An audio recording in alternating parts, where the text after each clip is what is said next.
ईशा के अपमान और उसके खिलाफ रची गई साजिश ने सूरज के अंदर ऐसा तूफान खड़ा कर दिया जिसे अब कोई रोक नहीं सकता था। उसकी आंखों में गुस्सा साफ दिखाई दे रहा था और दिल में सिर्फ एक ही बात गूंज रही थी, अनिल को उसके किए की सजा जरूर मिलेगी। बिना एक पल गवाए सूरज सीधे अनिल के घर पहुंचता है।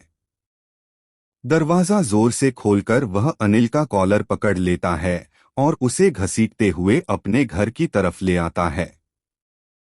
रास्ते में खड़े लोग यह सब देखते रह जाते हैं, लेकिन सूरज के गुस्से के सामने कोई कुछ बोलने की हिम्मत नहीं करता। घर के बाहर पहुंचते ही सूरज अनिल को जमीन पर पटक देता है और उस पर टूट पड़ता है। उसके हर वार में दर्द, अपमान और बदले की आग साफ झलक रही थी। वह बार बार अनिल से एक ही सवाल पूछता है, किसके कहने पर उसने ईशा को बदनाम किया? कौन इस साजिश के पीछे है? लेकिन अनिल, जो पहले से ही चालाक और धूर्त है, चुप रहता है। वह उल्टा सूरज को उकसाते हुए कहता है कि अगर हिम्मत है तो उसे मारकर दिखाए। साथ ही वह सूरज को याद दिलाता है कि उसका सपना आईएएस ऑफिसर बनने का है और अगर उसने कोई गलत कदम उठाया तो उसका पूरा भविष्य खत्म हो जाएगा। यह सुनकर सूरज एक पल के लिए रुक जाता है। उसे अपने सपनों और अपने गुस्से के बीच फंसा हुआ महसूस होता है।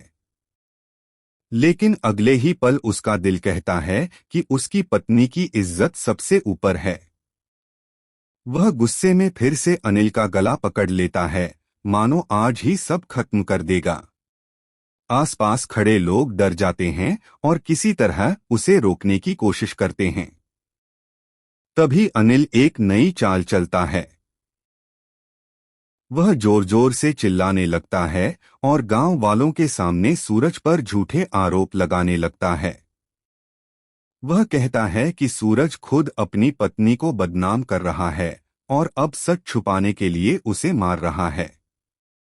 यह सुनकर लोग हैरान रह जाते हैं।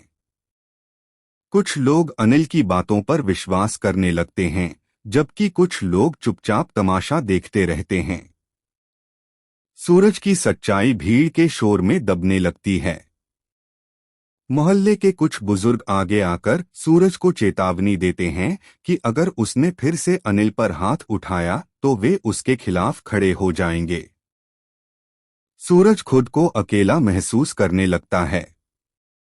उसे एहसास होता है कि उसकी खराब छवि के कारण कोई उसकी बात पर भरोसा करने को तैयार नहीं है, भले ही सच उसके साथ हो। इसी बीच अचानक अनिल की जेब से पैसों की एक गड़